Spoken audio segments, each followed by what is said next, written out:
The weight of the invitation hung over you like a storm cloud. An honor, they said.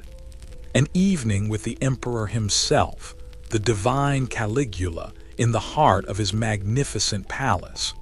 But as you walked into the opulent dining hall, you couldn't shake the feeling that honor was a word too light to describe what was about to unfold.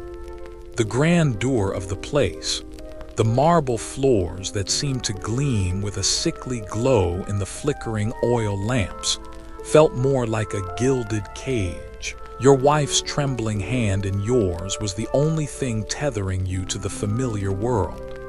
Around you, the other senators weren't the powerful men who usually spoke with confidence, but mere shadows of themselves. Nervous, carefully controlling their expressions as if every breath was a calculation. You could feel the palpable fear in the air and the heavy weight of power pressing down on each of you. This wasn't just a dinner. It was a meeting with a god. And gods don't play by mortal rules. Let me know how this feels. I aim to make it more engaging and relatable right from the start, by focusing on the human side of the story, the fear, tension, and the stark contrast between the grandeur of the setting and the ominous undercurrents. The room fell into an almost unnatural silence as Caligula's voice broke through the stillness.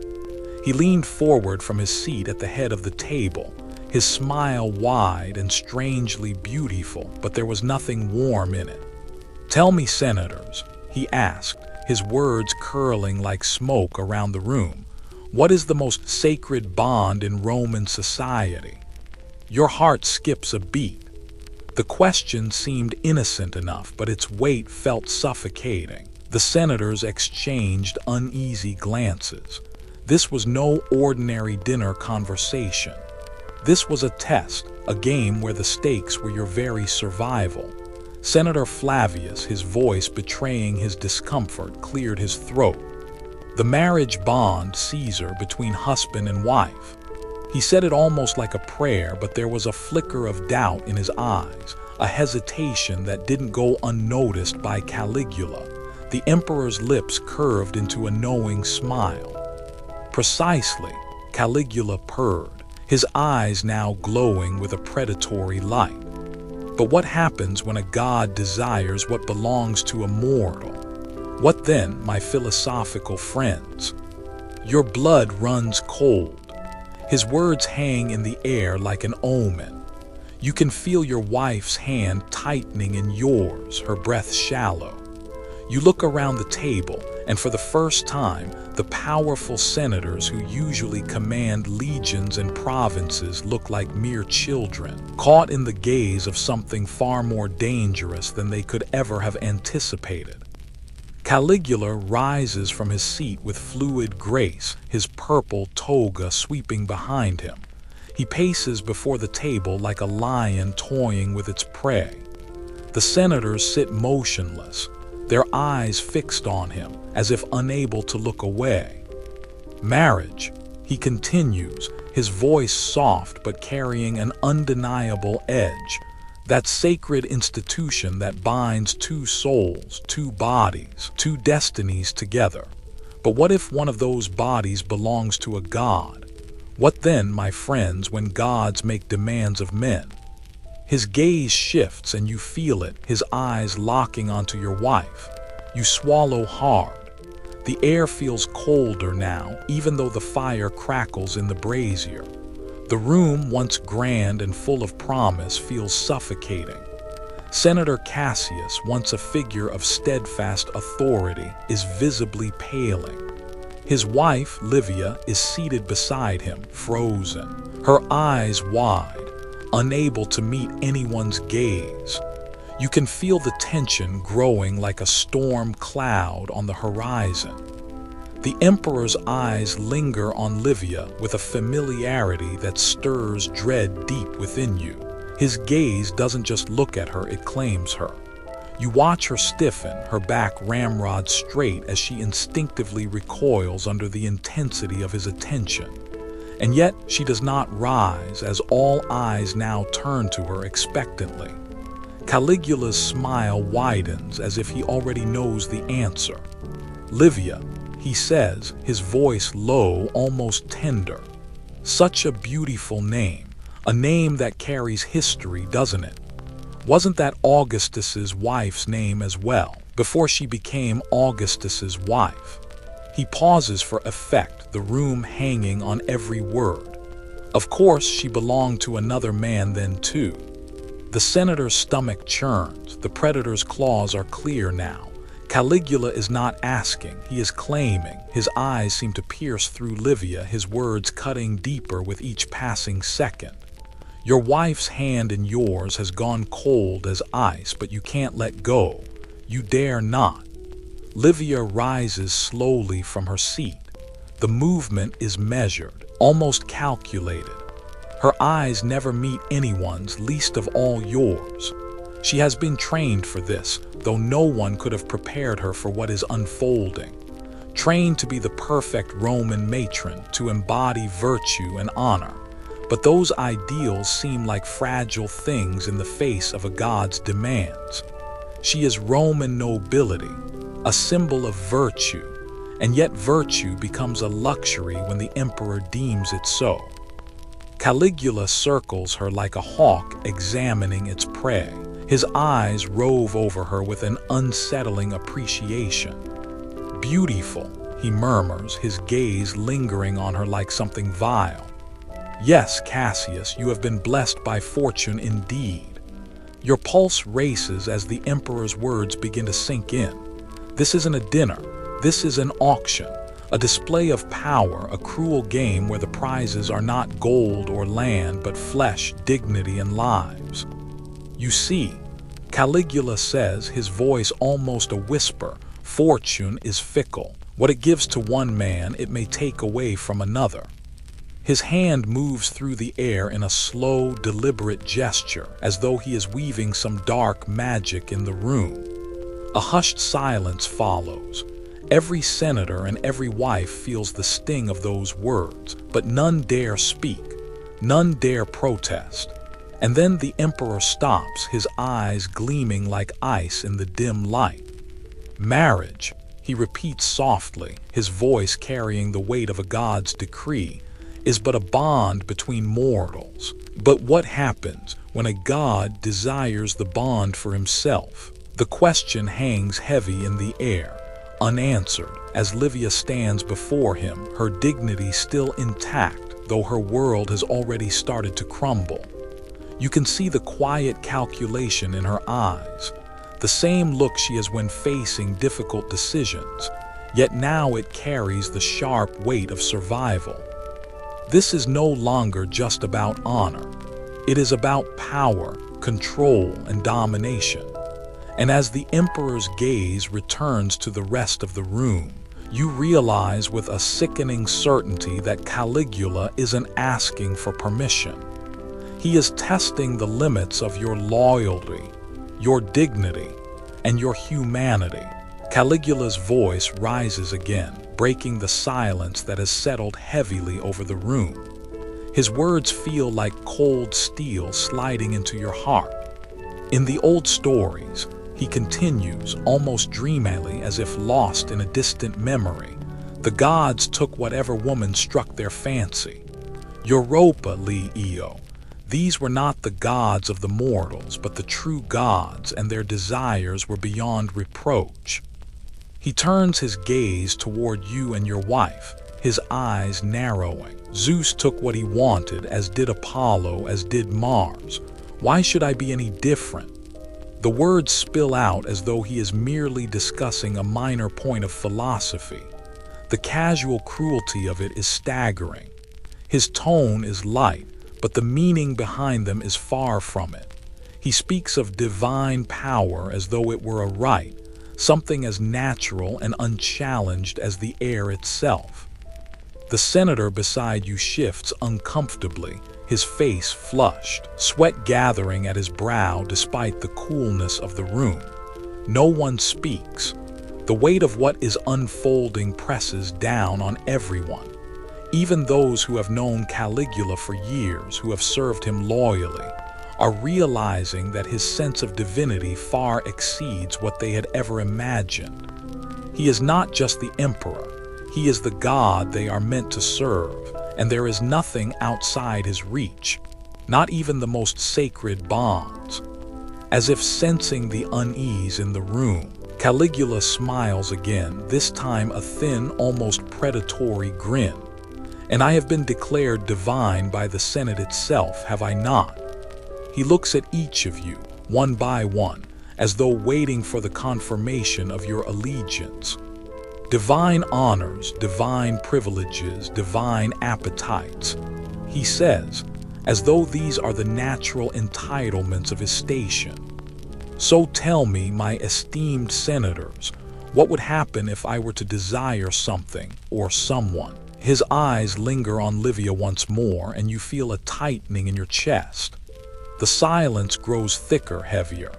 You can't breathe, not because of the opulence of the room, but because of the suffocating weight of the emperor's gaze. His power feels absolute now, like a force of nature that bends everything in its path. No one can escape it. Not the senators, not their wives, not anyone. Caligula moves closer to Cassius, the senator whose wife is now the object of his attention. The senator's face flickers with a range of emotions: fear, rage, and finally, the quiet resignation of someone realizing they are powerless against a force greater than them.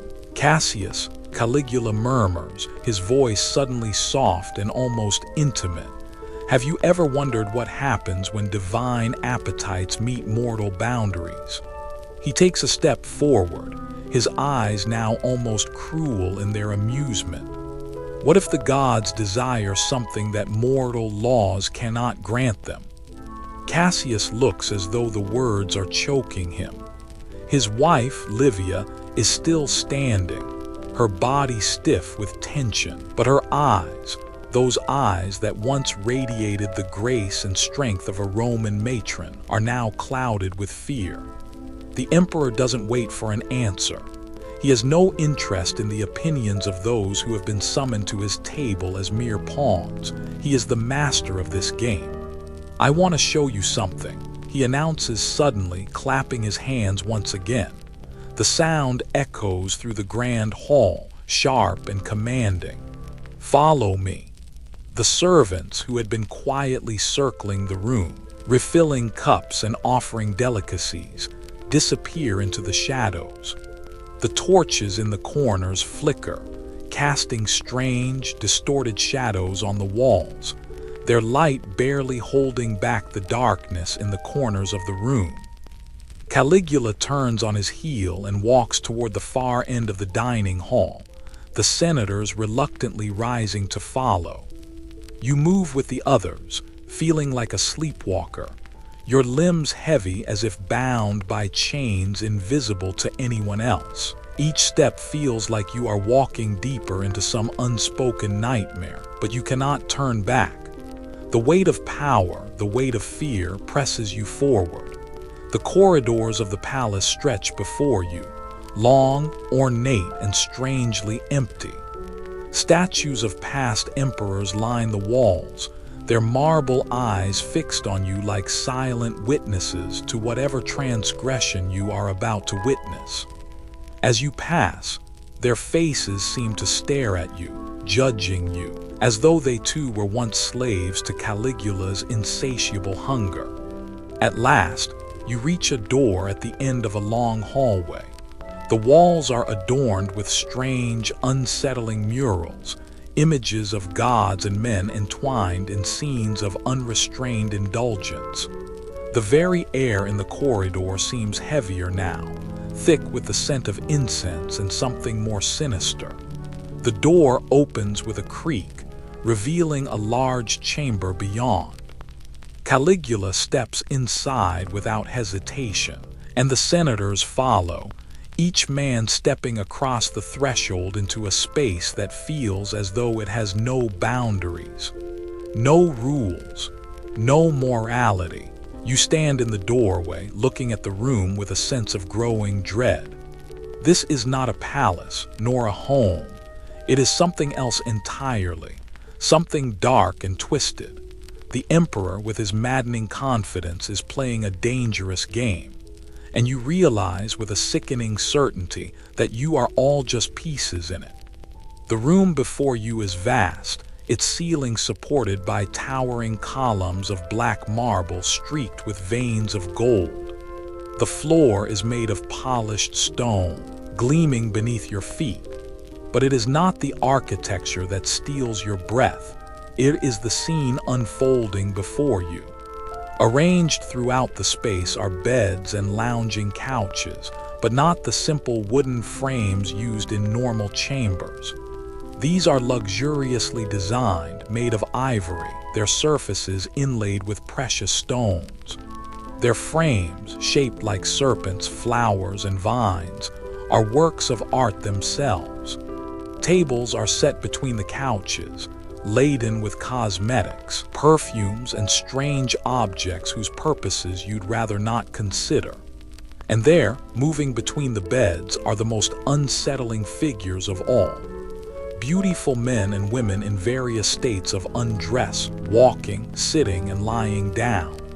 Some you recognize, daughters of the nobility, wives of wealthy knights, even a few senators' sons, though their faces are hollow, drained of anything resembling humanity. Their eyes are empty, staring into nothing, resigned to their fate. The sight chills you to your core. Welcome, Caligula's voice rings out, smooth and dripping with pride, to the true palace of the Roman people. He spreads his arms, gesturing to the disturbing scene before you. Here, the nobility serves the empire in its most fundamental capacity. You want to turn and run, to flee from the depravity you are witnessing. But your legs betray you and you remain rooted to the spot, unable to look away. The emperor's laughter echoes through the chamber, mocking the very concept of Roman virtue. His words continue to ring in your ears, each one another nail in the coffin of Rome's humanity. You see, he says almost conversationally, I realize that our great families hoard their beauty like gold, but beauty, like all resources, should be shared for the common good.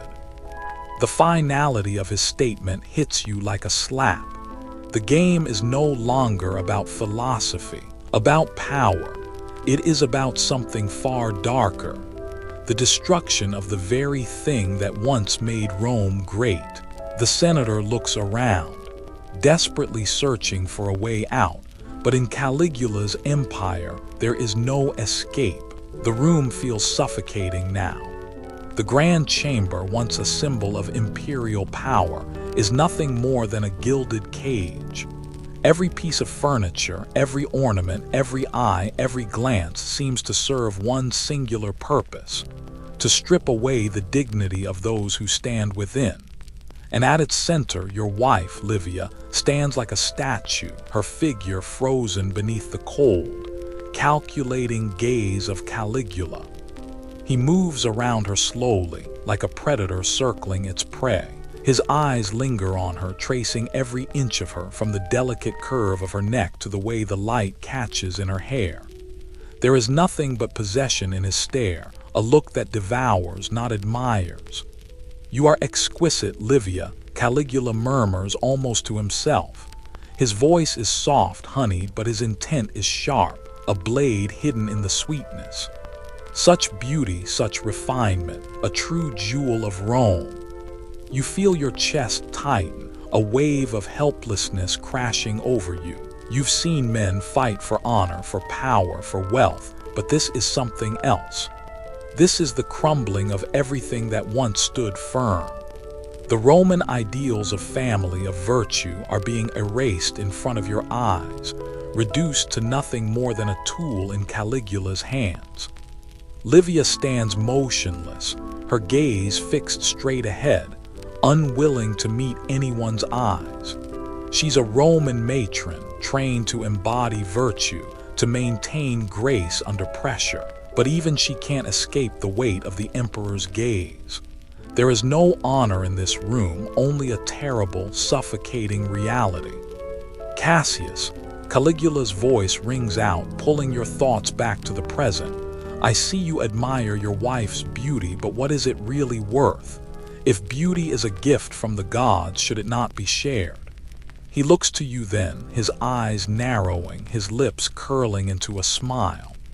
What is beauty, Cassius, if not the divine made flesh? And what happens when the gods decide they want to possess it? The words strike you like a blow, and you feel a rush of anger rise within you. You want to say something, to object, to take your wife and flee this place, but the weight of Caligula's authority crushes any such impulse. You are nothing here, a mere spectator, bound by the emperor's will. Livia remains unmoved, her eyes now distant, as though she is already lost in some faraway place. She has been trained for moments like these, trained to stand, to endure, to keep her composure no matter the cost. But there is something different in her eyes now. It is not fear alone, it is resignation.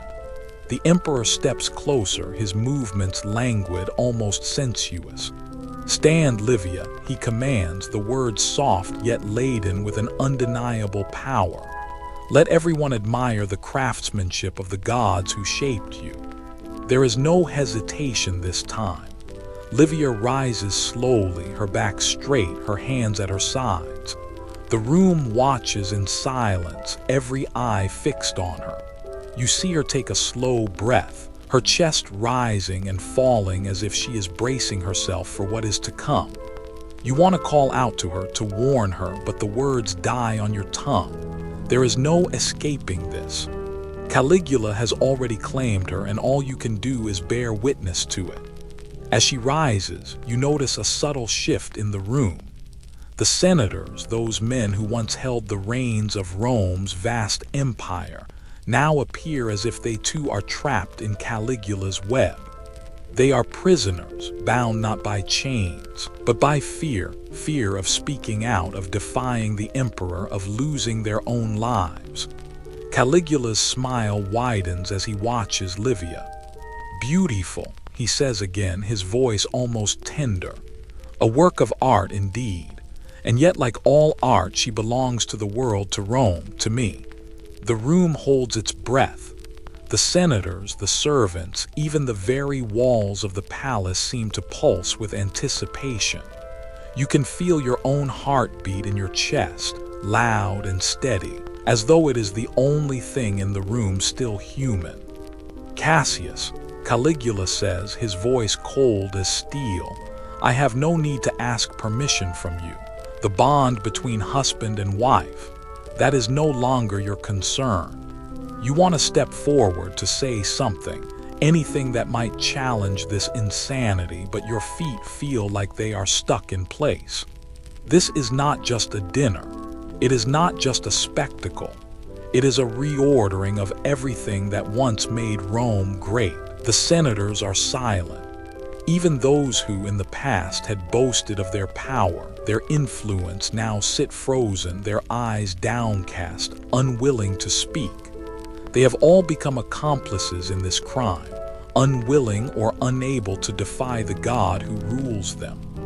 Livia stands before Caligula now, her head held high despite the trembling in her hands. The room watches as she is scrutinized, measured, evaluated as though she is little more than a commodity. A moment passes, long and drawn out. Then Caligula's voice breaks through the silence. Very well, he says, his tone shifting slightly as if this performance is not yet complete. I believe we are all too familiar with the laws of Rome, but sometimes laws must be rewritten. You feel a chill run down your spine. You understand now that this is more than just a personal humiliation. This is the beginning of something larger, something more dangerous. Caligula is not simply testing the limits of what is acceptable. He is erasing them altogether, As his gaze turns away from Livia, you can see the darkness behind his smile. There is no compassion, no understanding, only the cruel calculation of a man who believes he is above the law, above morality, above everything. And in that moment, you realize with chilling clarity, this is no longer the Rome you knew. It is something darker, something twisted. Caligula's next words are as chilling as the silence that followed his last command. The room feels as though it is shrinking, the air becoming thick and suffocating, making it almost impossible to breathe. The emperor's smile hasn't faded, and yet it feels even more sinister now. His eyes, once light and mocking, are cold and calculating. You realize that whatever charm he might once have had is long gone. He is not just an emperor, he is something far more dangerous, a god on earth with absolute control. With a sharp clap of his hands, the emperor motions for the guests to follow him. "Come," he says, his voice smooth and laced with anticipation. "There is more for you to see." His words are not an invitation but a command, one that cannot be denied. You move as though in a trance, forced to follow him down the long, echoing corridors of the palace. The opulence of the space around you, the marble columns, the gilded mosaics, only serves to highlight the surreal and nightmarish nature of what is unfolding. Each step you take feels heavier than the last. This isn't just a physical journey, it's a descent into something darker. The walls, lined with statues of Roman emperors, seem to watch you as you pass. Their stony eyes follow your every move, and you can't help but feel like you're being led to your doom. At the end of the hallway, you reach a set of heavy double doors. They are intricately carved with reliefs of Dionysian revelry, drunken men, women lost in ecstatic dances, the figures twisted in the throes of intoxication. The door creaks open with a groan, revealing the room beyond. It is vast, far larger than you anticipated. The ceiling rises high above you, supported by columns of black marble streaked with veins of gold. The light from the oil lamps flickers, casting eerie shadows across the chamber. At first glance, the room could be mistaken for another grand hall, yet there is something deeply wrong about it. The furniture here is not meant for repose, but for display. The lounges and couches, adorned with precious stones and intricately designed bronze frames, seem more like items for exhibition than anything comfortable. But it is not the furniture that catches your attention. It is the people. Beautiful men and women, dressed in little more than jewels and thin silk drapes, move through the room like ghosts. Their faces are vacant, hollow, the light in their eyes long since extinguished. Some are sitting, some are lying down, but all of them seem trapped in a state of numb submission. You recognize a few of them, daughters of senators, wives of wealthy knights, even the occasional son of a patrician family. They are all here, reduced to nothing more than objects for display. Caligula steps into the room with the same air of pride that he wore earlier. His eyes scan the scene as though admiring his own creation. "Welcome," he announces, his voice dripping with satisfaction, "to the true palace of the Roman people." His words are chilling in their casual cruelty. Here, the nobility of Rome serves the empire in its most fundamental capacity. You stand frozen, horrified by the scene before you. Your mind reels, and for a moment, you almost wish you could unsee what is happening. This is not Rome. This is a twisted mockery of everything the empire once stood for. The emperor's gaze shifts back to you and the other senators. "You see," he continues as though explaining a simple fact, I have realized that our great families hoard their beauty, their virtues, their wealth. But beauty, like all resources, should be shared. For the good of the empire, of course. Your blood runs cold. The truth of what he is saying settles heavily in the pit of your stomach. This isn't just about power anymore. It's about breaking something fundamental, about turning the nobility of Rome into willing participants in a system of degradation. Caligula moves to one of the couches, where a young woman lies motionless, her body adorned with nothing but a scattering of jewels. "Do you see?" he asks, his voice almost condescending. "This is the future of Rome. This is the true role of the nobility. Your wife is beside you now, her face ashen, her hand clenched around yours. You can feel the coldness in her touch. She's terrified, and for good reason. The empire, the civilization that you and everyone in this room have sworn to protect, is being torn apart in front of your very eyes, and there is nothing you can do to stop it." The emperor's gaze sweeps the room again, this time lingering on you. "What do you think, Cassius?" he asks, his voice light as though this were all a game. "You've had the privilege of serving the empire, of watching Rome grow. But this," he gestures to the room, "this is the real power. The power of divine right, of destiny. You want to speak, to challenge him, to say something that will break this nightmare, but you can't. The words are stuck in your throat. This is not just a political crisis. It is a complete collapse of everything that Rome was built upon. Caligula is not merely playing a game. He is rewriting the very fabric of Roman society."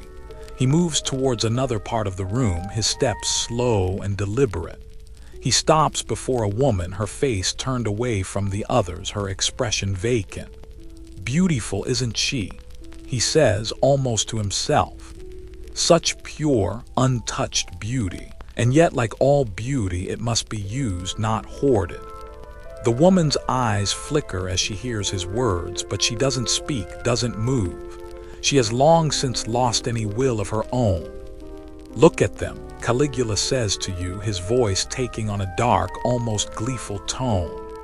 "Each of these beautiful people was once someone's daughter, someone's wife. But here," he pauses dramatically, his eyes scanning the room, "here, they are nothing more than resources. For the empire, for Rome. You can't tear your eyes away from the scene before you. The sickening reality of it all sinks in. What Caligula has done here is not just a perversion of Rome's traditions. It is the destruction of everything that made Rome great." Caligula looks back at you, his eyes gleaming with pride. "This is Rome's future," he declares, "and soon the entire empire will follow. We will reshape society, my society, the way it was always meant to be." The weight of his words hangs in the air like a suffocating fog. The Roman Empire is no longer a beacon of power and virtue. It is a tool for Caligula's insatiable desires. And you are standing in the heart of it, powerless to stop it. "Enjoy the view, my friends," Caligula says with a twisted grin. "This is just the beginning." The oppressive silence in the room deepens. You can feel the weight of Caligula's gaze upon you, a heavy burden that sinks into your very soul. The emperor has made his point clear, and there is no escaping the twisted reality he has created. What was once the seat of power of Roman ideals is now a stage for indulgence and corruption. You watch as Caligula moves through the room with unsettling ease, surveying his creation as if it were a masterpiece. And to him, it is. He claps his hands again, a sharp sound that seems to echo off the marble walls. And a few servants step forward, their expressions blank, their movements mechanical. "Come," Caligula commands, his voice low, "I want to show you the next part of Rome's future. You see, it's not enough to simply indulge in pleasure. No, we must create a system, a structure, if you will, where every element of society contributes to the imperial treasury. The senators follow, unwillingly, through a series of chambers that feel more like prisons than rooms of an imperial palace. The walls are lined with columns of black marble, their gold veins reflecting the flickering light from the oil lamps. The further you go, the more disorienting it becomes. Every step you take feels like a step deeper into the heart of madness. Caligula stops before a large, open space, and you see what he means by system. It is not enough for him to simply claim power over the people. He has built an entire bureaucracy around it. Before you are rows of tables, each one attended by scribes and clerks, their eyes dull, their hands moving quickly across parchment. Ledgers, carefully filled with names, dates, and sums, are stacked neatly in piles, their contents cataloging everything that is now subject to the emperor's control. Here, Caligula gestures. We track everything, every transaction, every contract, every embrace. His voice is calm, almost clinical, as if he were explaining the workings of a well-oiled machine. Rome's future depends on efficiency, on the proper documentation of all resources, beauty, virtue, loyalty. He turns to face you, and for the first time there is a gleam of something almost manic in his eyes. And of course, flesh. You feel a chill crawl up your spine. This isn't just about debasing a few individuals. This is the systematic destruction of everything that made Rome a republic. Caligula is erasing the boundaries between public and private, turning even the most intimate parts of life into commodities to be taxed and traded. You see, Caligula continues, as if explaining a revolutionary idea. This system is elegant. It is pure. In the old Rome, the powerful hoarded wealth and beauty. But in my Rome, beauty is a commodity, and the empire must benefit from it. Every person who participates in this civic duty contributes to the greater good. He turns to the scribes who are diligently taking notes, recording every transaction in meticulous detail. Each of these, he waves a hand toward the tables, is part of the new Roman order. We track everything. When a senator's daughter participates, we record it. When a knight's wife is chosen, we note it. Even the most private acts are now for the benefit of the empire. You watch as one of the clerks looks up briefly from his work, his eyes vacant, as if he too has long since accepted this twisted new reality. The sense of humanity has drained from him, leaving only a hollow shell. Consider it, Caligula says, walking toward the tables with an air of satisfaction, like any other resource. Grain, silver, land, what is beauty? What is virtue if not something to be quantified and used for the empire? It's all the same. Power is power, and I am its rightful owner. You can barely hear him anymore, the weight of his words pressing down on you. Your mind races, trying to make sense of the sheer magnitude of what is happening. He is not just controlling the lives of those in this room. He is controlling every aspect of Roman society, turning it into a machine designed for his pleasure and his profit. There is no rebellion, no dissent. Anyone who resists will simply be erased, forgotten, as if they never mattered in the first place. Now, let's move on, Caligula says suddenly, snapping you out of your daze. He leads you through another corridor, and as you walk, the cold feeling in your chest deepens. The walls, decorated with marble busts of past emperors, seem to whisper to you, their faces stoic and unmoving. Yet you feel their judgment in your bones, as though they are watching your every move, assessing your worth, your loyalty, and your submission. At the end of the hallway, another door opens, and you step into yet another room. This one is even more unsettling than the last. It is a large space filled with more couches, more figures lounging around as if waiting for something. The women and men here are barely clothed, their bodies draped in jewels and silks, their faces vacant, lifeless. You recognize a few of them from earlier, daughters of prominent families, wives of senators. But they are not the same. The spark of individuality that once defined them is gone. They are now pieces in Caligula's game, stripped of everything that once made them human. The transactions are happening now, Caligula says, his voice cold and detached. Every man, every woman, every child who is a part of the system contributes to the future of Rome. There are no exceptions. You feel your stomach turn. The air seems to press down on you, making it difficult to breathe. The reality of what you are witnessing is too much to comprehend. What Caligula is doing is not just a perversion. It is the complete destruction of Rome. He has taken everything that made the empire great, the ideals of virtue, of honor, and twisted them into something unrecognizable. The emperor walks among the people, inspecting his resources as though they are nothing more than objects to be catalogued, used, and disposed of. His eyes fall on a young woman who is sitting idly on one of the couches, her expression blank, her eyes distant. "Isn't it beautiful?" Caligula asks, turning back to you. This is the new Rome. The old systems of power, of family, of virtue, they are dead, but in their place we have a new world. A world where beauty, pleasure, and power are not only sanctioned, they are required. You feel the weight of those words like an iron shackle around your heart. The old world is gone, and in its place stands a nightmare. There is no escape, there is no hope, and you are a part of it now.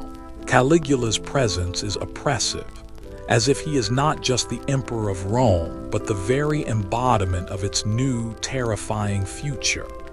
His eyes scan the room, settling on the senators and their wives, watching them with a gaze that seems to strip away everything: honor, dignity, humanity.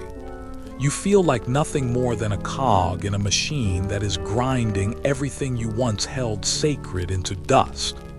The emperor steps forward, raising a hand as if to emphasize the enormity of the moment. You've seen the true power of Rome now, he declares, his voice carrying the weight of finality. This is how we will rebuild Rome, not through the old ways of taxes, laws, and military conquest, but through the strength of indulgence and pleasure. We have the power to break the bonds that once held us, to create a society where no one is above the empire, not even the most sacred bonds of marriage. His words strike like a thunderclap. The senator who once had the ear of the people now stands in the shadow of a god, silent, fearful, and broken. There is no room for dissent here, no chance for those who refuse to bend. This is Caligula's empire now, and everyone must play their part. Think about it. Caligula continues, moving among the guests with that unnerving grace of his every step measured and deliberate. We, the gods among men, have created something better than any republic or senate ever could. In our Rome, everyone knows their place. Everyone serves the empire in some way. His smile widens, a cold, unfeeling thing. No longer will beauty be locked away in noble houses or temples. It will be shared like all things for the good of Rome. The words are hollow, empty of any real meaning. They are justifications, lies that mask the horrors he has wrought. The senator stands motionless, his mind racing, wondering how it all came to this. How did a once proud empire known for its strength, its honor, its ability to overcome the worst adversities, falls so far. Caligula's voice rings out again, and you realize the truth. This isn't just a change of leadership. This is the destruction of Rome itself. It is the death of everything that made it great, replaced by a twisted vision of power where nothing is sacred, not even the human soul. Caligula stops before you, his piercing gaze locking with yours. "Do you see now, Cassius?" he asks, his voice low and measured. "The old Rome was a lie, a myth we told ourselves to keep us in line. But the new Rome, this is the truth. Pleasure is power. Beauty is power.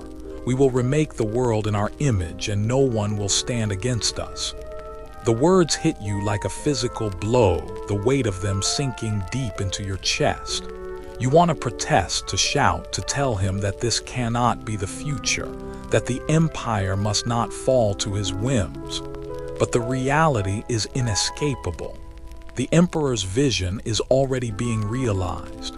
The transformation has already begun. The senators around you, once proud men who commanded armies and governed provinces, are no longer rulers of anything. They are puppets in Caligula's game, their strings pulled by a man who believes himself to be a god. Even their wives, those women who once embodied the virtue of Roman society, have become nothing more than objects, their beauty sold to the highest bidder for the good of the empire. "You may think you still hold some power," Caligula says, his voice dripping with mockery. "But you don't, not anymore. We all serve the same master now, the empire, and the empire serves me." As he speaks, the weight of the transformation sinks in deeper. It is not just Rome that has changed. It is the very fabric of society, of civilization. What Caligula has done is not merely about power or control. It is about reordering the world itself. The laws that once protected Roman citizens, the traditions that once held the empire together, are now meaningless. They are gone, swept away in the wake of Caligula's divine ambition. You watch as he moves to the center of the room, his every step a declaration of dominance. He stands before his guests, his eyes cold and calculating, and announces, "This is the new Rome, a Rome of pleasure, of power, of divine right, and there is no going back." The room falls silent again as the full weight of his words settles on you. You realize with a sinking heart that there is no escape. Caligula has created a new order, one in which no one is free, not even those who once ruled over the empire. You are all slaves now, bound by the chains of desire, of fear, of power. But as the emperor's words continue to echo in your ears, you feel something stir inside you. It is small, fragile, but it is there, a flicker of resistance.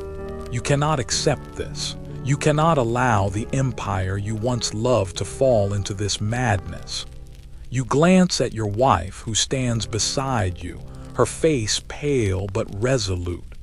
She too has seen the truth, and though the future is dark and uncertain, you both know that there must be a way to fight back. For now, though, there is nothing you can do. The emperor has spoken. The new Rome is born. And all you can do is endure it, hoping that somehow a way to restore what has been lost will emerge. The emperor turns to leave, his eyes scanning the room one last time as if savoring his victory. "Remember this moment," he says, his voice dripping with satisfaction. "This is the moment that Rome is reborn, and you will all play your part in it, for better or for worse." With that, Caligula exits the room, leaving behind a trail of unease and despair. The senators, once the pillars of Rome's power, stand in stunned silence, unsure of what comes next. And you, standing in the ruins of the empire you once knew, can only wonder how much longer Rome can survive under the weight of its own destruction. The palace feels different now, heavier with every step you take. Caligula's departure leaves behind an unsettling stillness, a void where once the weight of authority lay. The senators are scattered, each of them caught in their own private turmoil, their eyes averted from one another. No one speaks. The silence between you all is not just one of uncertainty. It is the silence of a collective realization. The world they once knew has crumbled, and it is not coming back. You move through the hallways of the palace, your feet dragging as though weighted down by an unseen force.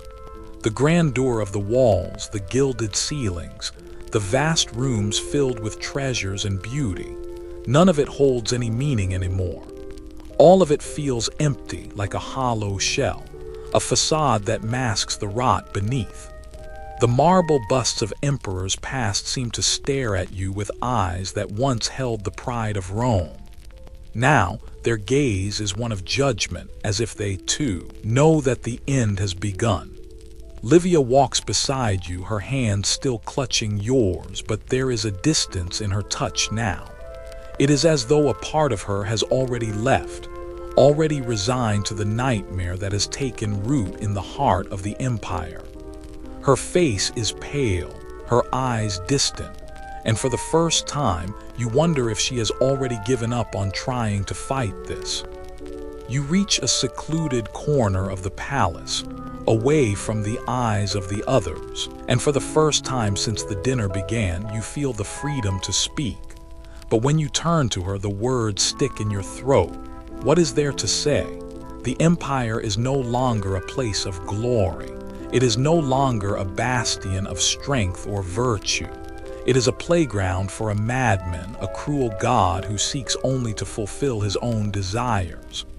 I can't believe this, you mutter, barely able to find the strength to speak. This isn't Rome.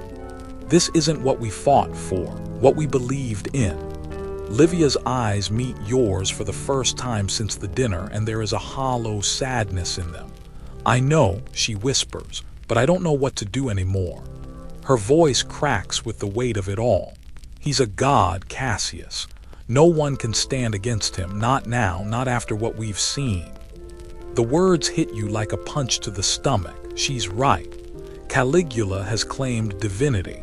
He is beyond reproach, beyond the reach of any law, any tradition, any power that once held sway over Rome. The Senate, the legions, the people, all of them are under his thumb. And with each passing moment, Rome, as you knew it, slips further away. The silence between you grows, but it is not uncomfortable. It is a shared understanding, a mutual recognition of the hopelessness that has taken root in your hearts. The empire has fallen, and in its place stands a twisted mockery of everything it once represented. There is no escape. There is no rebellion, not unless you are willing to risk everything to challenge a god. But even as the weight of defeat settles over you, something stirs deep within. A small spark, barely noticeable, flickers in the corner of your mind. You think of the old stories, of Rome's greatest moments, its darkest days, and how every fall has been met with resistance. How, in the face of tyranny, men and women have always fought for their freedom, for the soul of their nation. For the first time since entering this nightmare, you feel something like resolve. It is small, fragile, but it is there. The fire of resistance, the ember that refuses to die even in the face of overwhelming power. Livia catches your eye, sensing the shift in your demeanor. What are you thinking? She asks, her voice soft but sharp with curiosity. You don't answer right away. Instead, you turn your gaze to the hall outside, to the distant sounds of the palace, the bustling of the servants, the clinking of armor as the Praetorian guards move through the corridors. It is all so mundane, so normal, and yet nothing is the same. We can't let him win, you say at last, the words coming out more clearly than you expected. We can't let this be the end of Rome. We've fought too long for this empire.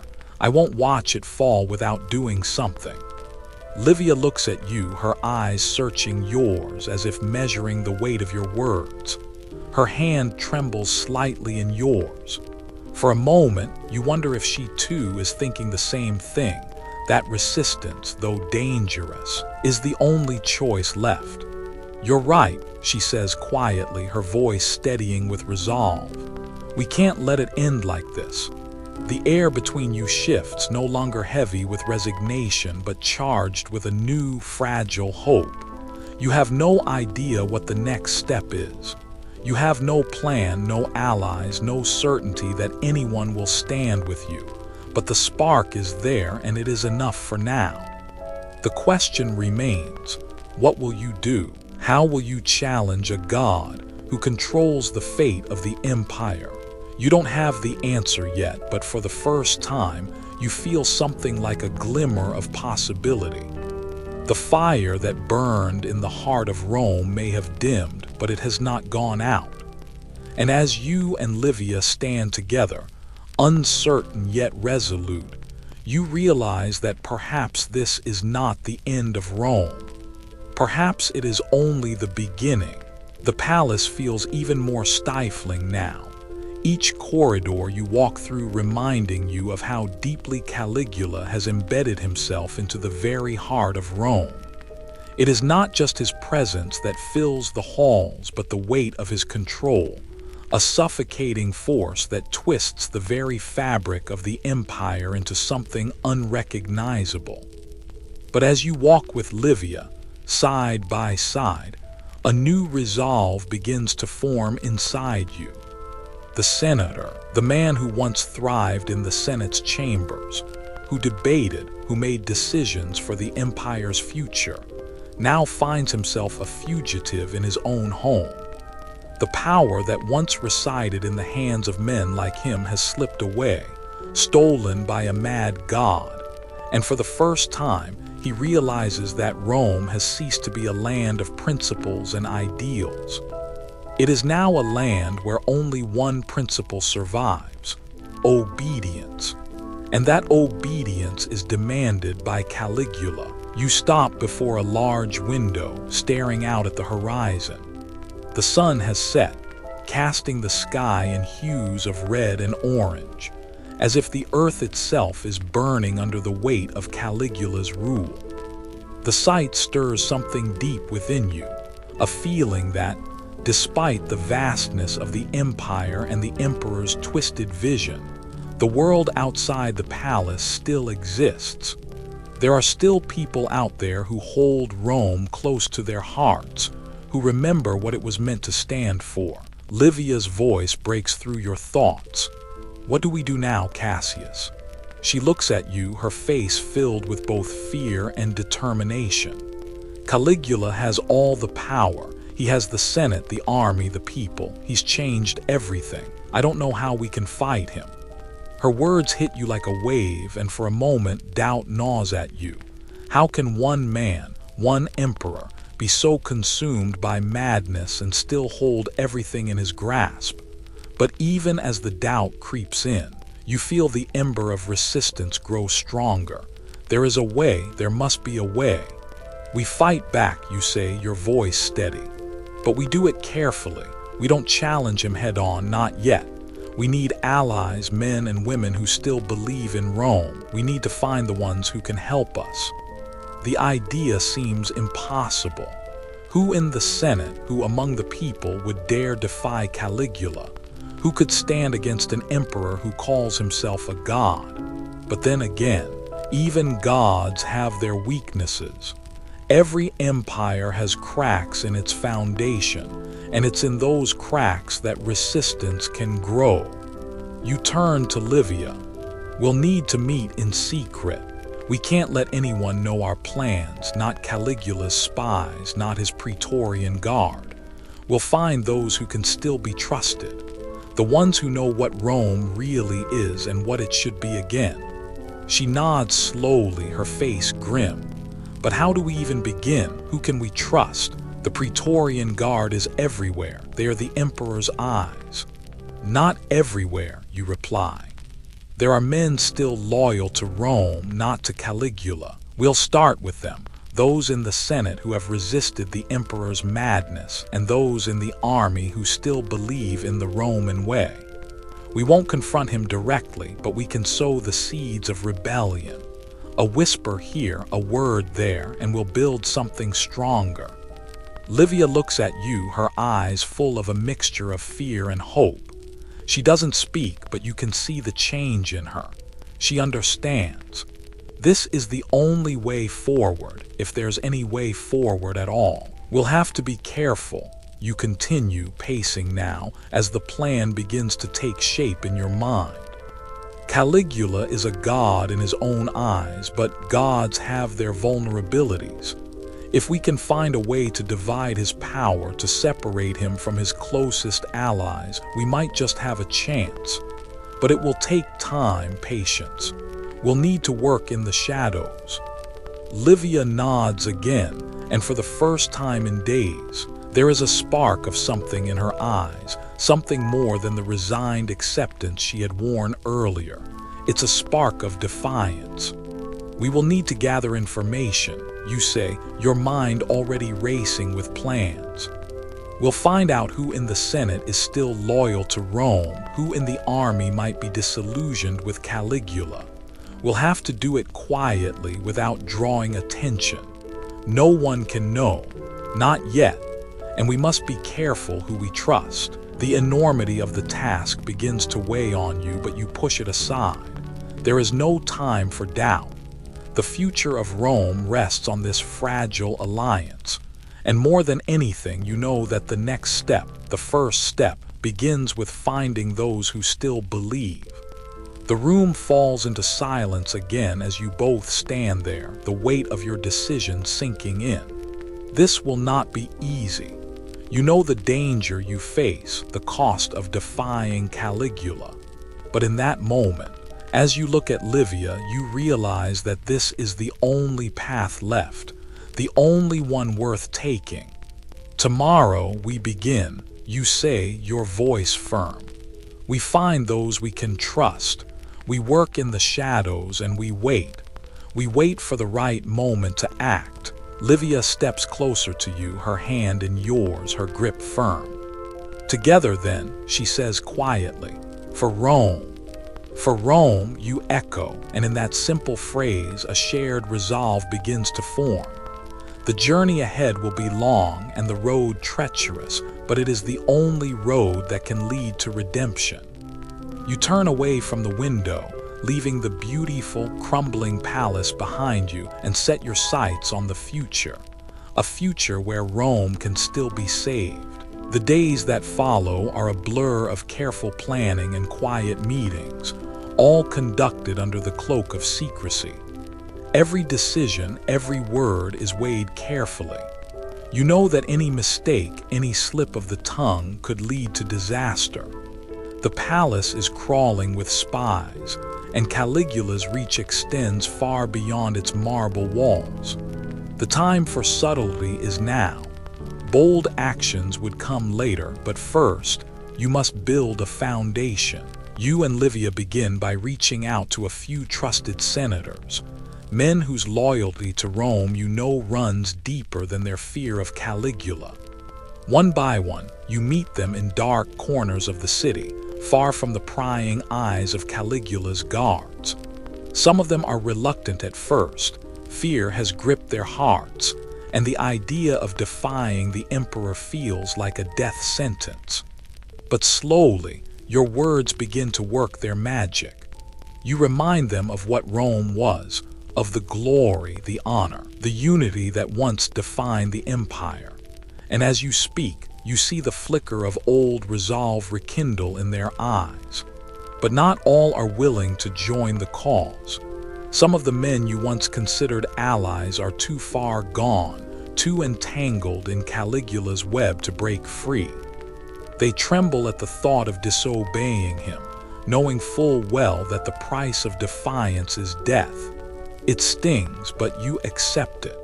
In times like these, you cannot afford to waste energy on the weak-hearted. The strength of your resistance will come from those who still remember what Rome stood for. As the days pass, you carefully assemble a small group, your core, the ones who will help you build this rebellion from the ground up. You find support in unexpected places. The military, though tightly controlled by Caligula, has its own fractures. Whispers of discontent run through the ranks. Soldiers, once loyal to the ideals of Rome, are growing weary of the emperor's madness. Some fear for their families. Others have seen enough of Caligula's cruelty to know that the empire they swore to protect is slipping away. You and Livia meet with a few of these disillusioned soldiers in secret, in the shadow of the city's ancient walls. They are wary at first, their faces hardened by years of service under a tyrant.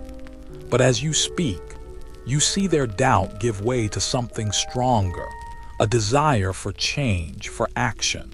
You offer them a chance to be part of something greater than themselves, something that can restore Rome to what it was meant to be. It is not an easy alliance. These men are not politicians. They are soldiers trained for war, not diplomacy. But they understand the language of power, of loyalty, and they know that if they are to restore Rome, it will not be through speeches or Senate votes. It will be through action. Your meetings are held in secret, deep in the catacombs beneath the city. The air is thick with dust, the sound of your footsteps echoing off the cold stone walls. It is here, in these hidden corners of Rome, that you begin to forge the foundations of your rebellion. Every word spoken, every plan laid out carries with it the weight of 1,000 lives. You know that the road ahead is fraught with danger. Caligula's eyes are everywhere, and there is no mercy for those who cross him. But in these dark moments, as you gather your allies, a strange sense of hope stirs within you. For the first time since Caligula's rise to power, you begin to believe that Rome is not lost, that there are still those who remember what it means to fight for the empire, to fight for its people. Your small band of rebels grows slowly, but it is growing. Men and women from all corners of Roman society are coming together. Senators, soldiers, scholars, and even common folk, all are beginning to realize that if Rome is to survive, it must rise up against its emperor. They see Caligula for what he truly is, not a god, but a madman who seeks only to feed his own insatiable desires. In the quiet moments between your meetings, you find yourself reflecting on everything you've lost. Rome, once the beacon of civilization, is now a pale imitation of itself. But the loss stirs something deeper in you, a resolve to fight, not just for the Rome that was, but for the Rome that could be again. It will not be easy, but it is the only path left. One night, as you and Livia sit in a small, dimly lit room, poring over maps and plans, you feel the weight of the task ahead settle heavily on your shoulders. You've built the foundation, but the real work is just beginning. You know that Caligula will not let you operate in the shadows forever. He will come for you, and when he does, you must be ready. You've done well, Cassius, Livia says softly, her voice filled with quiet admiration. You've gathered so many, brought them together. I never thought we would get this far. You glance at her, seeing the flicker of pride in her eyes. She's right. Against all odds, you've begun to turn the tide. But the real test is yet to come. You can feel it, the storm is gathering on the horizon. We've only just begun, you reply, your voice low and determined. The hard part is still ahead. We need to strike when the time is right, and we need to be ready for the emperor's wrath. Livia nods, her face hardening with resolve. We will be. Together, we will do this. Together. For the first time in days, you feel the weight of the rebellion shift slightly. It is no longer just a battle for power. It is a fight for the very soul of Rome. And you will not rest until that fight is won. The tension in Rome grows palpable. Every whispered conversation, every secret meeting, feels like the city itself is holding its breath, waiting for the first sign that the rebellion has begun. You and Livia continue to gather more allies, expanding your circle beyond the Senate and military to include influential merchants, traders, and those whose lives have been touched by Caligula's cruelty. The more you speak with them, the more you realize that the emperor's grip on Rome is not as tight as he thinks. Beneath the surface, there are cracks that are widening with each passing day. But the palace is watching, always watching. The Praetorian Guard is never far behind, and the spies are everywhere. You can feel their eyes on you, their whispers on the wind. It's only a matter of time before Caligula catches wind of your movements. When that happens, you know you won't be able to hide for long. One evening, as you and Livia sit together in a small, dimly lit room preparing for the next step in your plan, you hear a soft knock at the door. Your hand instinctively goes to the dagger at your belt, but you stop yourself. The knock is deliberate, the pattern familiar. A sign, a signal. You open the door cautiously, finding one of your trusted messengers standing there, breathless with urgency. His eyes dart nervously around the hallway before he speaks in a low, hurried tone. "Cassius, Livia, it's time," the messenger says, his voice tinged with fear and excitement. The first spark has been lit. You exchange a quick glance with Livia. She stands and moves toward you, her face suddenly alert. "What do you mean?" she asks, her voice tight with concern. The messenger swallows hard before continuing. A few of the soldiers have begun to act. They've spread word that Caligula's latest decree, that all who disobey him will face public execution, was a step too far. They've begun rallying in the streets, small groups. At first it was just whispers, but now they've taken action. The Praetorian Guard is hunting them down, but the fire's started. It's spreading. You feel your heart race, the weight of his words sinking in. This is the moment you've been waiting for. The rebellion has been sparked and Rome is stirring, but it's fragile. It could be snuffed out in an instant if Caligula's wrath descends too quickly. Livia looks at you, her face a mixture of fear and determination. "We can't let this be crushed. This is the opening we've been waiting for." You nod. "No, we must act now while there's still time. This is the chance to make our move." The messenger steps forward, his eyes filled with urgency. "You need to move quickly. The soldiers are loyal to Rome, but they are scared. We need to give them something they can rally behind, something to believe in. You don't hesitate. Gather as many as you can. Bring the soldiers here, but be careful. No one can know. We meet in the catacombs beneath the city. Those who are brave enough to stand with us will find their way." The messenger nods quickly, turning to leave, but stops at the door. He looks back at you, his face a mixture of fear and hope. "It's begun, Cassius. Don't let it die." You watch him disappear into the shadows and then turn to Livia.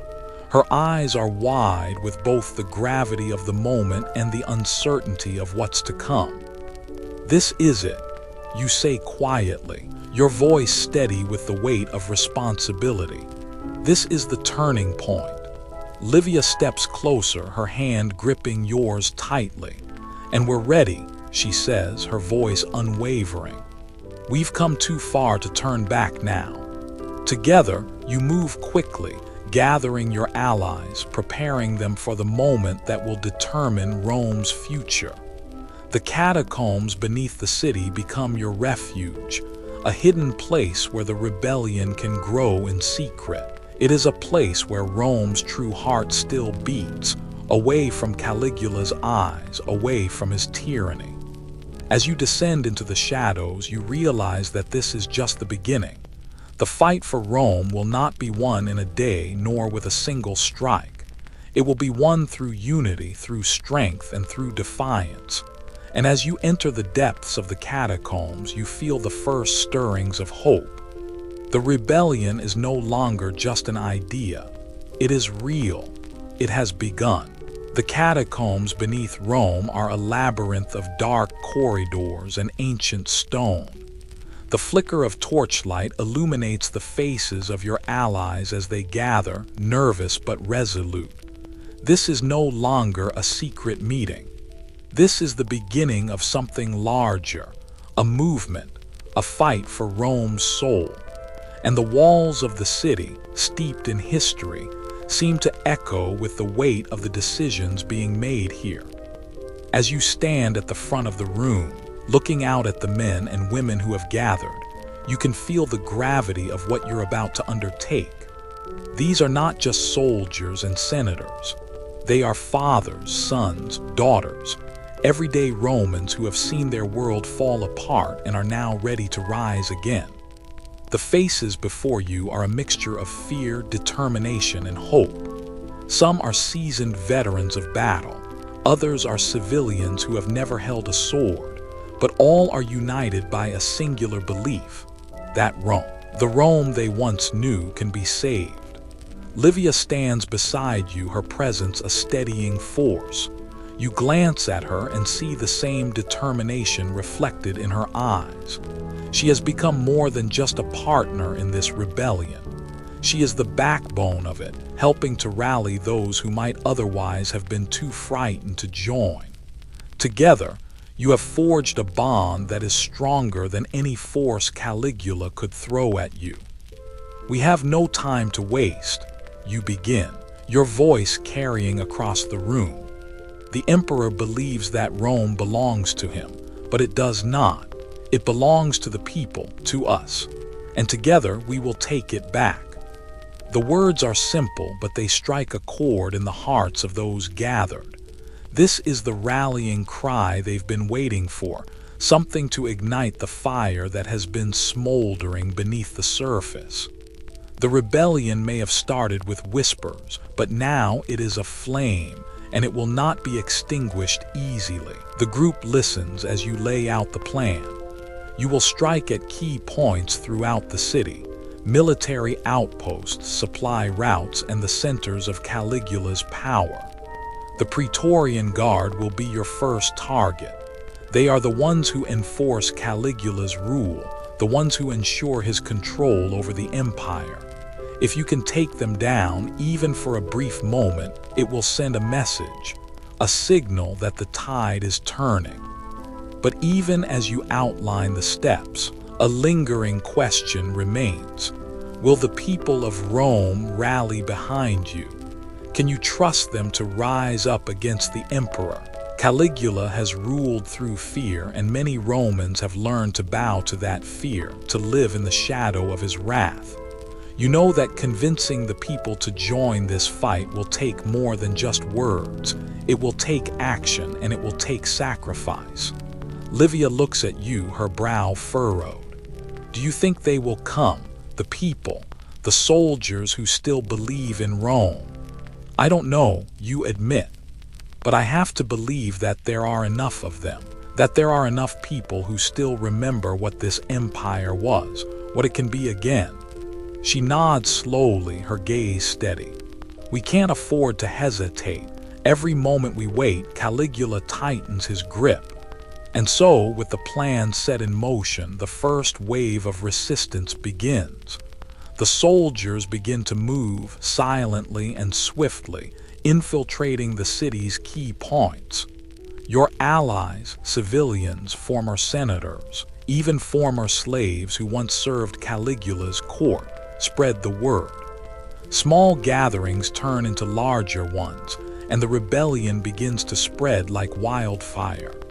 You receive word that a small group of soldiers in the north of the city have managed to cut off one of Caligula's main supply routes. It's a small victory, but it is a victory nonetheless. The Praetorian Guard, while strong, is spread thin, and the resistance is taking advantage of their overconfidence. You know that this will be a long and difficult battle, but with each small success, you feel the pulse of hope growing stronger. For the first time in a long time, Rome feels alive again, not as a city of fear and submission, but as a city of rebellion, of resistance. The streets that were once silent, oppressed under the weight of Caligula's rule, now hum with the promise of change. But the fight is far from over. Caligula will not give up his empire without a brutal fight. His spies are everywhere, and you know that it is only a matter of time before he reacts to these early sparks of rebellion. He will come for you, and when he does, there will be no mercy. As you prepare for what's to come, you find yourself standing on the edge of a precipice. The city of Rome, your beloved city, is teetering on the brink of something great or something terrible. It is no longer just about Caligula's reign. It is about the soul of Rome itself.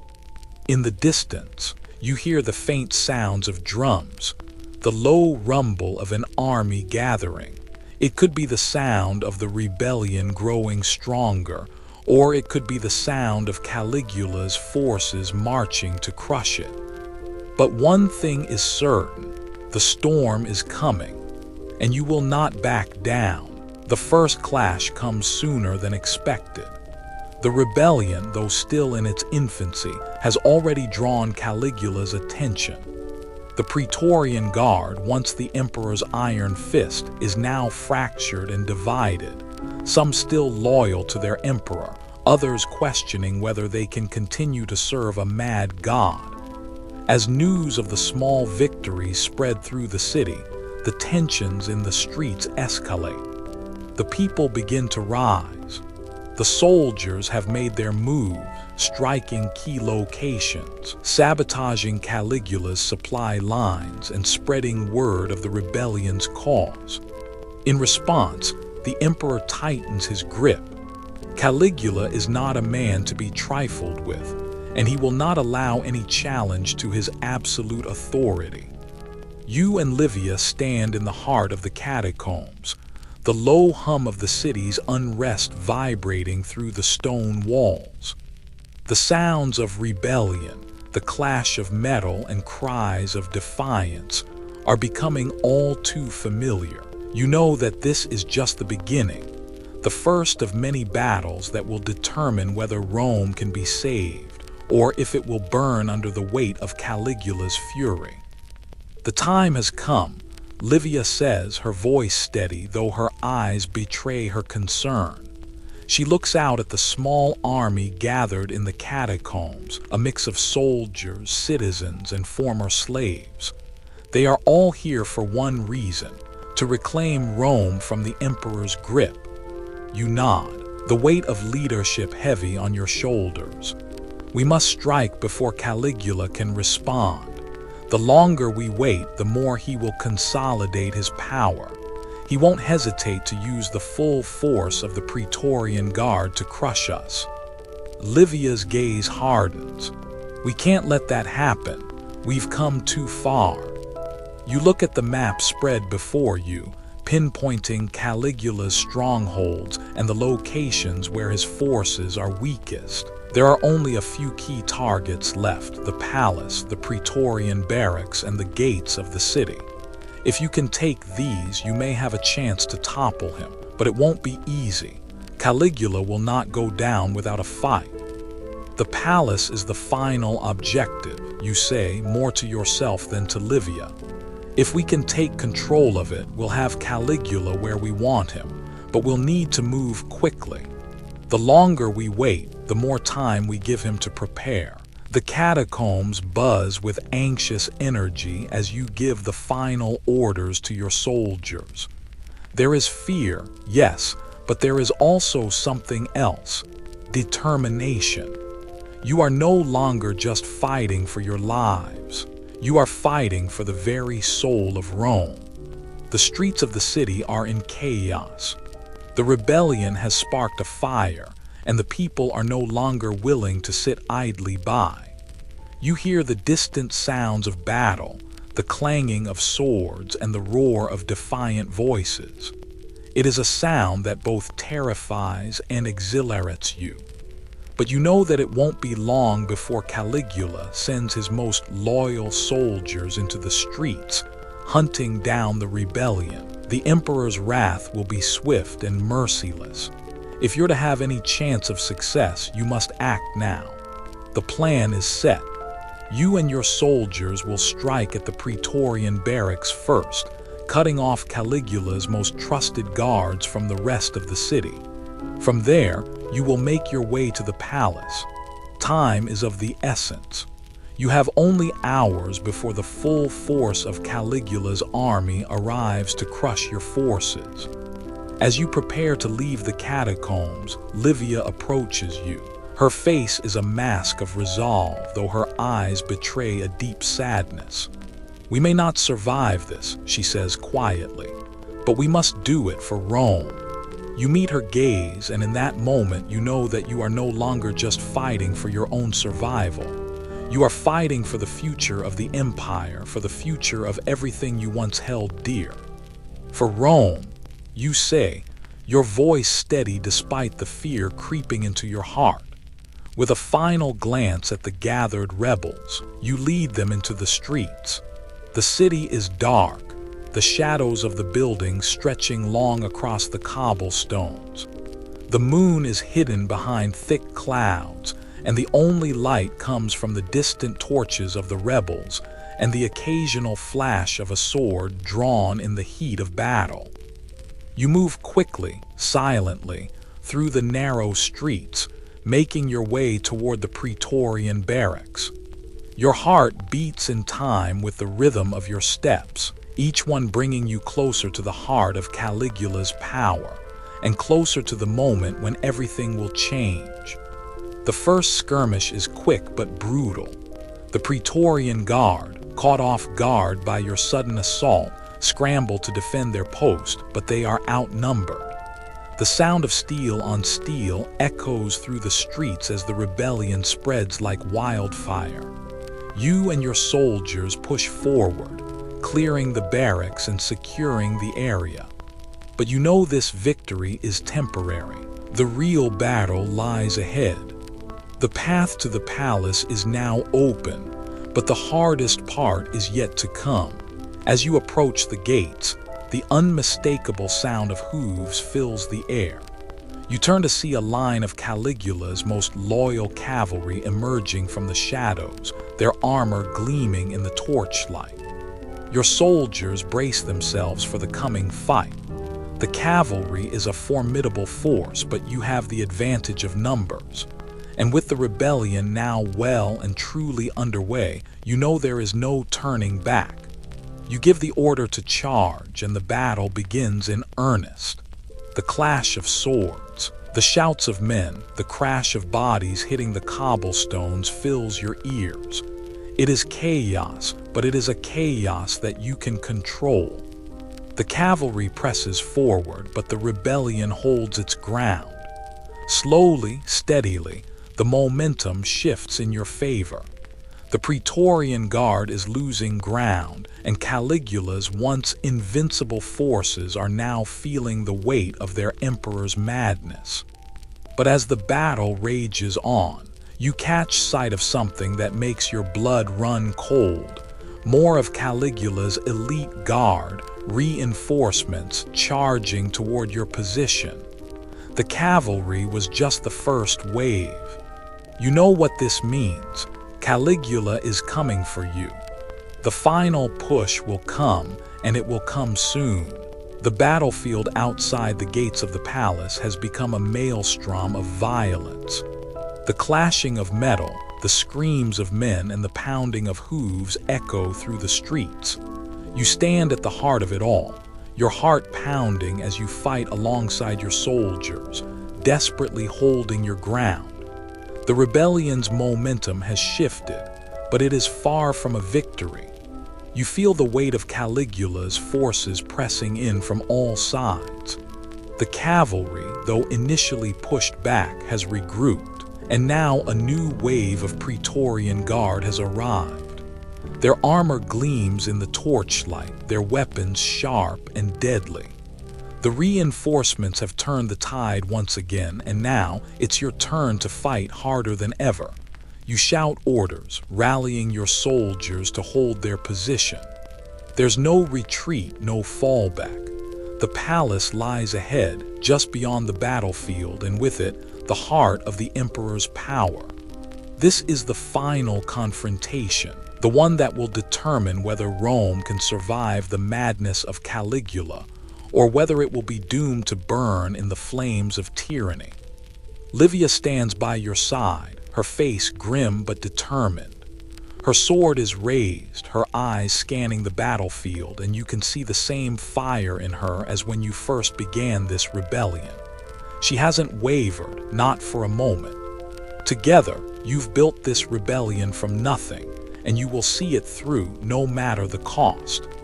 "You're doing well," she says, her voice steady amid the chaos. "But we can't hold them forever.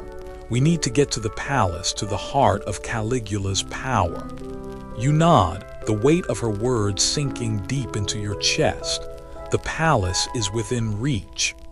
The battle at the gates, however, feels like an insurmountable obstacle. The Praetorian Guard, even now, are regrouping, their battle lines reforming. You can see Caligula's men preparing for a final charge, and you know that the moment of reckoning is fast approaching. The ground beneath your feet shakes as another wave of soldiers rushes toward your position. You raise your sword high, and for a moment, everything around you seems to slow. The cries of your men, the clash of steel, the pounding of hooves, all of it fades, replaced by a singular thought: this is it. But just as you feel the weight of inevitability, a figure steps forward from the ranks of your soldiers, breaking through the chaos. A familiar face, one of your most trusted commanders, shouts over the noise, his voice filled with urgency. "Cassius, the reinforcements, they're coming from behind the palace walls. They're preparing a trap. Your blood runs cold. Reinforcements." Caligula must have anticipated this moment, must have known that his forces would be pressed at the gates. It's a countermeasure, a final trap to snuff out the rebellion before it can gain any real foothold. "Damn it," you curse under your breath. "We can't afford to be caught between two fronts. We need to break through now." Livia looks to you, her eyes sharp, calculating. She's already thinking ahead, already planning their next move. "We push forward," she says, her voice calm but fierce. "We don't stop. We can't afford to be boxed in." With a sharp nod, you give the order to your soldiers. "Push forward to the palace. We fight for Rome today or we die for it." Your forces surge forward, charging through the front lines of Caligula's reinforcements, forcing your way through the ranks of the Praetorian Guard. Each step feels heavier than the last, but you cannot stop. The palace is so close now. You can almost taste victory, even as the cost mounts around you. The clash intensifies. Your soldiers fight with everything they have, but they are tired, battered from hours of conflict. The Praetorian Guard, on the other hand, are well-trained and relentless. The weight of their numbers is slowly grinding you down, and the reinforcements at your back are closing in fast. You are caught between the two fronts now, trapped in a deadly vise. Push harder, don't stop. Livia cries out as she cuts down another guard, her blade flashing through the air. The battle is at a fever pitch, with each swing of your sword a desperate attempt to break through. But just as the situation grows dire, the sound of more footsteps, more shouts fills the air.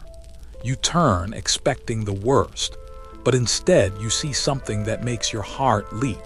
More soldiers, your soldiers, emerge from the shadows, flanking Caligula's forces from behind. The reinforcements you had feared are not as strong as you had thought. These soldiers are not the elite Praetorian Guard. They are rebels, men and women who have been hiding, waiting for this exact moment. It's the moment you've been waiting for. The rebellion is no longer just a spark. It is a fire, and it is spreading. The tides of battle begin to shift as your forces, now bolstered by fresh troops, push forward with renewed strength. The Praetorian Guard begins to falter, their formations cracking under the pressure. The momentary hesitation you needed has arrived, and with it, the hope of victory. You fight with renewed energy, cutting down enemy soldiers one after another. Each strike, each move, feels like a step closer to the final goal. The palace is within sight now, and the walls of Caligula's power are crumbling. But Caligula is not yet defeated. You know that he will not yield easily. He will fight to the bitter end. And so, you prepare for the final push. The battle rages around you as you close in on the palace gates. The path is cleared, and the walls of Caligula's empire are now within your grasp.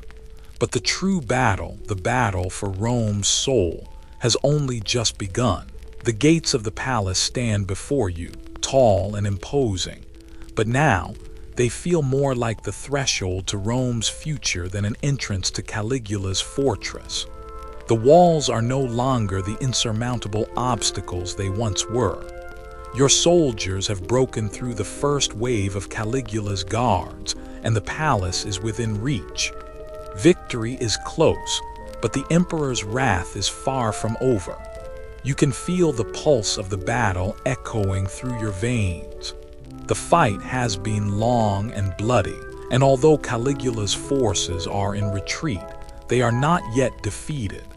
The emperor's most loyal soldiers are entrenched within the palace walls, waiting for the moment to strike back. They know that once the gates are breached, Caligula's reign will end. Livia stands beside you, her face smeared with dirt and sweat, but her eyes are filled with fire. The battle may have drained her body, but her spirit is as unyielding as ever. "This is it," she says, her voice barely audible over the noise of the surrounding chaos. "We take the palace, we take the empire." You look at her, seeing the same resolve in her eyes.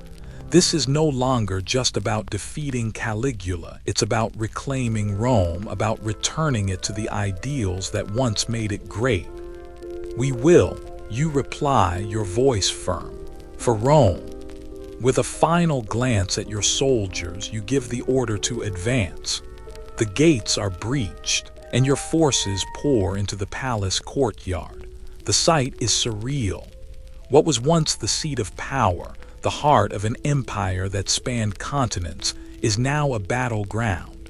Statues of Roman gods, marble floors, and opulent chambers all bear witness to the struggle unfolding within them. The walls are lined with soldiers, but they are few now, weakened by the rebellion and the steady pressure from your forces. The Praetorian Guard is no longer the fearsome, well-disciplined force it once was. The emperor's madness has shattered their unity, and now they fight with hesitation, unsure of what they are truly defending. Caligula's power, which once seemed absolute, is now on the brink of collapse. As you make your way through the palace, the tension mounts. You can feel it in the air, the quiet before the storm. Caligula is still here, somewhere in the depths of his fortress, surrounded by the last of his loyalists. You know that he will not surrender. He will fight until the very end. The final confrontation is imminent. You push forward with your soldiers, every step bringing you closer to the emperor's chambers. The halls of the palace are eerily silent now, the grandeur of the place almost haunting in its emptiness. It feels as though the empire itself is holding its breath, waiting for the inevitable. As you reach the throne room, you stop. The door stands before you, adorned with gold and marble, but its grandeur no longer holds the same weight it once did. This is the heart of Caligula's power, the place where he has ruled with cruelty and madness. It is here that his reign will end. You take a deep breath, steadying yourself. There is no turning back now.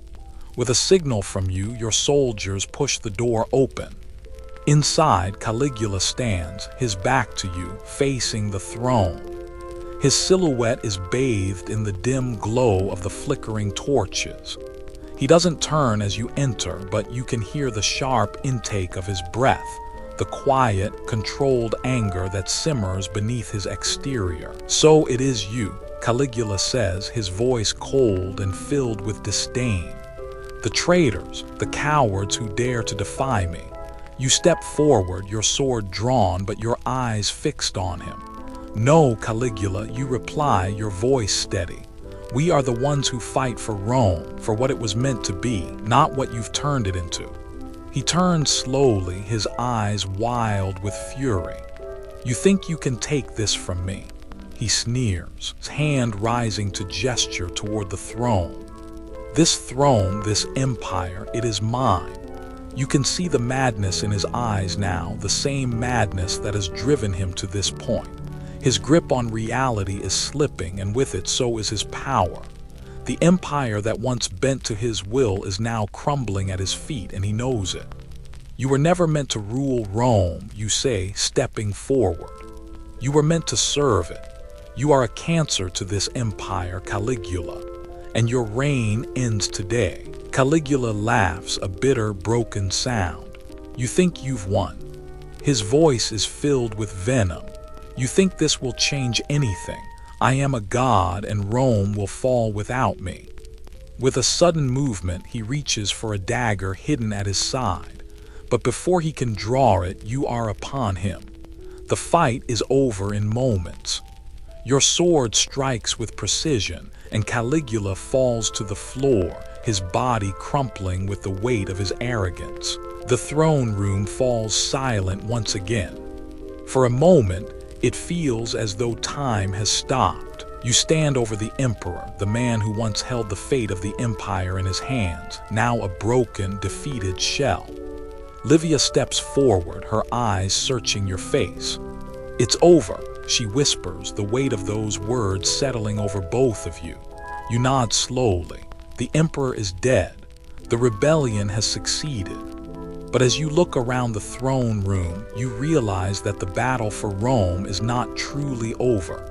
The emperor may be dead, but the empire he left behind is fractured, torn apart by years of tyranny and madness. There will be much work to do in the coming days to rebuild what Caligula destroyed. But for now, in this moment, Rome is free, and the light of hope, though dim, has begun to flicker once more.